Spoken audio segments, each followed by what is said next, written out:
So, hello students, welcome to once again to my YouTube channel. And in succession to the previous video, as I've already said, that I've been discussing the male reproductive system in physiology. So the part one, the introduction part of the male reproductive system, I've already taken up. On to the next part, that is the functional anatomy and the male reproductive sex organs, what are there. So students, beginning with, as I have already said in the previous video, that the testis in the longitudinal section, what we can find is that there are presence of a number of pyramidal lobules, and these pyramidal lobules, they are about 200 to 300 in number, and each pyramidal lobule is containing about 1 to 4 tubular thread-like structures, what are called as the seminiferous tubules. So it is these seminiferous tubules where the sperms are getting formed. That is the precursor cells, the primitive cells for the sperm, they are present within the linings of the seminiferous tubules. And as to how, just a brief discussion as to how lobules, these pyramidal lobules, what are seen in the longitudinal section of the testis, as to how these lobules are formed. So students, as in the previous video, I've already discussed that the tunica albuginea, on its posterior end, it extends and it gets thickened to form the mediastinum. Now, from here, that is from the mediastinum, we are looking at the how the pyramidal lobules are formed. So from the mediastinum, there are connective tissue septa. It is actually the connective tissue from the mediastinum. They are going to radiate into the testis, and they are going to originate from the mediastinum. They are going to originate from the mediastinum. These connective tissue septa, what are to originate, and they are going to join, they are going to merge at various points in the testis.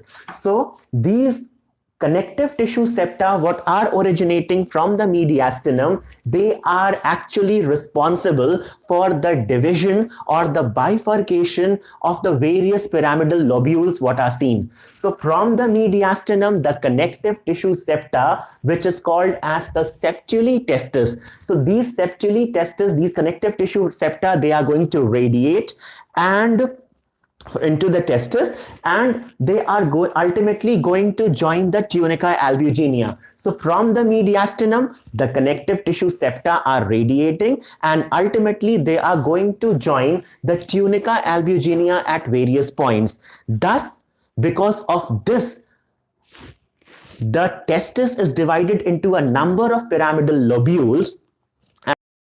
Lobules are actually formed by the connective tissue septa. So one thing more what needs to be emphasized is that each septa, these connective tissue septa, what are extending from the mediastinum and they are continuing up to the tunica albuginea to join the various points in the testis, these connective tissue septa, these are not complete partitions. Students, this fact that the number of the pyramidal lobules what are being formed, it is by the extensions of the connective tissue from the mediastinum. But these septa what are being formed in the testis, they are not continuous. These partitions what are being formed, they are not continuous. And just because these partitions they do not form complete partitions, so actually the pyramidal lobules what are getting formed in the testis, they actually, each pyramidal lobule of the testis is going to anastomose with each other. So students, this was a brief discussion as to how the making, as to how the pyramidal lobules, which are 200 to 300 in number within the longitudinal sections, what they are observed, how these pyramidal lobules are getting formed.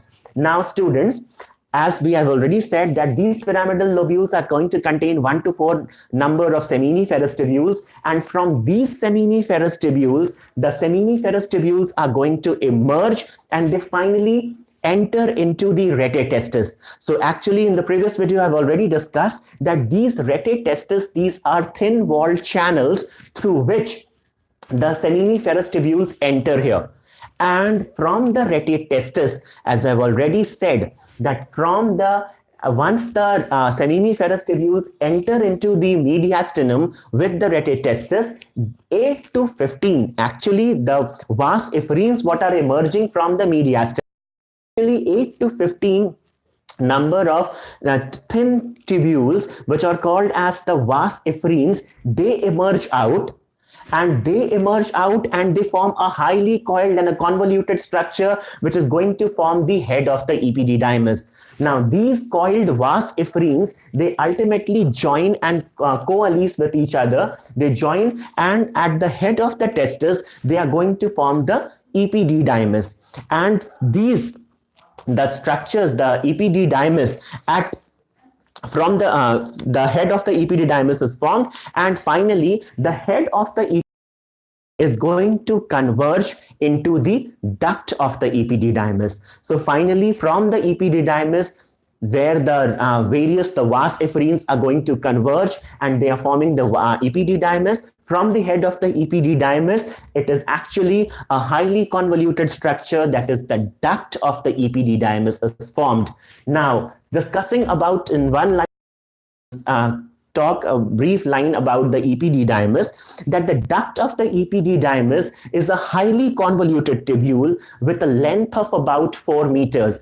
So here the duct of the epididymis, what is going to get formed, it is actually a highly coiled structure with a length of about 4 meters, and it begins at the head, and where the head, it begins at the head of the testis, where it is receiving the various 8 to 15 the vas efferents.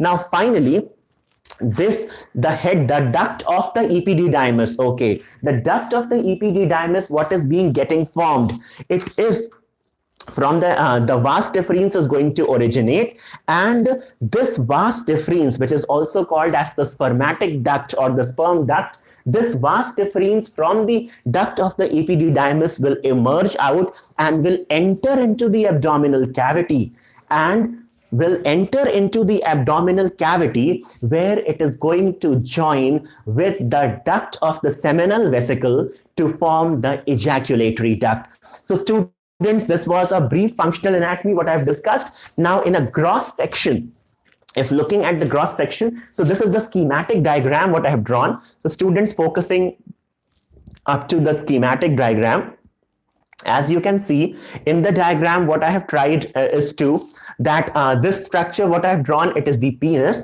and this is the scrotal sac what I have drawn. So this is the actually the marking the structure, this sac-like structure is the scrotal sac, and this is actually containing the testis. So from the testis, as I've already said, that the head of the testis is formed by the epididymis, and from the epididymis, the duct what is emerging, that is going to take a sharp turn, and it is going to enter into the abdominal cavity, which is the vas deferens. From the head of the epididymis, the duct is emerging, the duct of the epididymis emerges with a demarcation, enter into the abdominal cavity through the inguinal canal, and it is going to wind around the urinary bladder, and ultimately it is going to join the duct of the seminal vesicle. So it is the seminal vesicle, the duct from the seminal vesicle, what it is,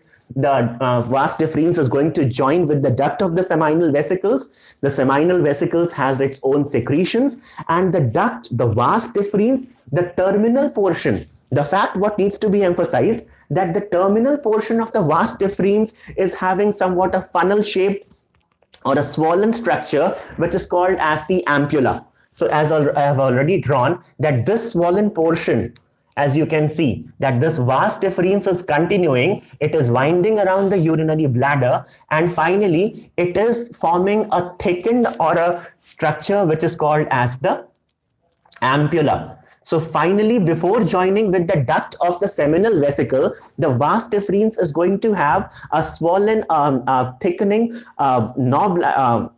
It is going to get dilated to form the ampulla, and here it joins with the duct of the seminal vesicle to form the ejaculatory duct. So the vas deferens, after joining with the duct of the seminal vesicle, it forms the ejaculatory duct on its own side, since there are two testes. So from each of the testes, the two vas deferens, each vas deferens is going to arise. Each will join with the seminal vesicle of its own side, and the seminal vesicle, the duct of the seminal vesicle, will join with the respective side vas deferens, and ultimately it is going to form the ejaculatory duct. So there are basically two ejaculatory ducts, each on either side of the body, and these two ejaculatory ducts, they are going to drain into a single urethra. All right, so that is the vas deferens, the duct of the seminal vesicle, and the vas deferens, they collectively join together to form the ejaculatory duct, as I've already mentioned. So this is the ejaculatory duct. So this ejaculatory duct ultimately drains into a single urethra. So this is all what I have drawn, and simultaneously I would like to emphasize some few more glands. Just besides, since seminal vesicles, the main secretions what are being there into the ejaculatory duct, the secretions of the seminal vesicles are also there. Since the vas deferens will carry the sperms, so the sperms are going to get mixed with the secretions of the seminal vesicles. Along with it, the prostate gland is also lying behind the seminal vesicles, and in addition to it, the bulbourethral glands, they are also going to lie in close proximity to the seminal vesicles. So the secretions of the seminal vesicles, along with the prostate gland, the bulbourethral glands, these are going to get mixed with the sperms, and finally the sperm enters into the ejaculatory. There are two ejaculatory ducts, they are going to unite and they are going to ultimately join the main urethra. So students, in the previous video, as I've already discussed in a very short way, I have discussed all the delicate organs of the body, whether it be the brain, whether it be the heart, whether it be the lungs. In case of brain, since it is a delicate organ, so it is covered by meninges. The heart is covered by the pericardial membrane. The lungs are covered by the pleura. Similarly, since testis is also a very delicate organ, it is covered by three layers. It is covered by the three coverings of the testis are there, and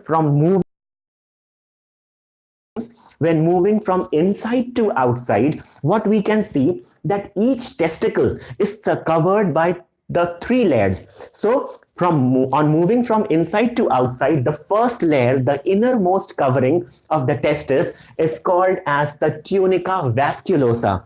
So students, this fact, wherever the term vasculosa has been added, vascular means the tissue, the organ, the part of that body is going to be richly supplied with blood vessels. So the innermost covering of the testis, it is actually the tunica vasculosa. It is the innermost connective tissue, and it is having a rich vascularity. It's going to have a very rich blood supply. Moving on to the next, that is the middlemost covering of the testis. It is called as the tunica albuginea, and this tunica albuginea, it is a dense fibrous capsule. So this dense fibrous capsule, as I've already said, that the lobules what are getting formed from the mediastinum testis, the septulae testis, the connective tissue septa, what are going to emerge from the mediastinum testis, they are ultimately joining the tunica albuginea, thus dividing the testis into a number of partitions or lobules.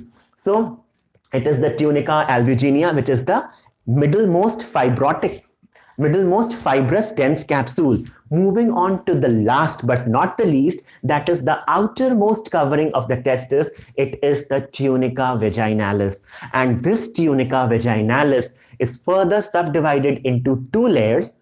The tunica vaginalis is the outermost covering of the testis. It is divided into the parietal and the visceral layers. So students, this tunica vaginalis is very important, as we can see that the visceral layer, because the tunica vaginalis is going to have two layers, that is the parietal layer and the visceral layer. So the visceral layer of tunica vaginalis is in close proximity to the tunica albuginea, which is the middlemost layer. So the visceral layer of the tunica vaginalis is in close proximity to the tunica albuginea, whereas the parietal layer of the tunica vaginalis, which is the outermost covering, is continuous with the, it is continuous or it is in close proximity to the scrotal sac. So the tunica vaginalis is going to have two parts, that is the visceral layer and the parietal layer. The visceral layer lies in close proximity to the tunica albuginea, whereas the parietal layer is in close proximity to the scrotal sac. So it is the tunica vaginalis, it is the outermost cleft-like covering, and it is mostly mesothelial cells. Mesothelial cells it is basically formed of. So students, one fact what needs to be emphasized over here, that on the testis, they can glide. On touching the testis they can move. So that moving and the gliding of the testis, it is actually because of the tunica vaginalis layer, because it is mostly layers. The visceral and the parietal layers of the tunica vaginalis, they glide upon each other, which allows free movements of the testis. The testis is movable in the scrotal sac just because it is the tunica vaginalis. The parietal and the visceral layers of the outermost covering of the testis, that is the tunica vaginalis, the parietal and the visceral layers, they glide upon each other, which allows free movements of the testis in the scrotum sac. So students, this was a short discussion about the male reproductive organs in the male reproductive system and the coverings of the testis. In the upcoming videos, I'll be talking about the histological section as to how the seminiferous tubules are present, and these seminiferous tubules, these are coil structures, and as to how the cells are arranged in different patterns within the seminiferous tubules.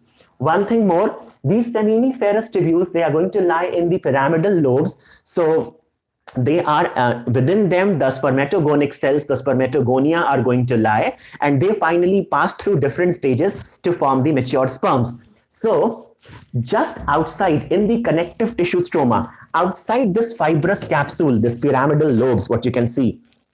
So outside the pyramidal lobes of the testis, what we can see, it is the interstitial stroma. So the pyramidal lobes, what are there, as you can see over here, outside the pyramidal lobes, the ground substance what is present, it is actually the interstitial tissue, and it is this interstitial tissue outside the pyramidal lobes what are going to contain the interstitial cells of Leydig. And these interstitial cells of Leydig, they are actually responsible for the production of testosterone. So students, this was a short discussion about the different organs present in the male reproductive system. Students, if you're visiting my channel for the first time and if you haven't subscribed yet, please go do subscribe my channel and don't forget to press the bell icon so that you can be further updated for my upcoming videos. Thank you for watching.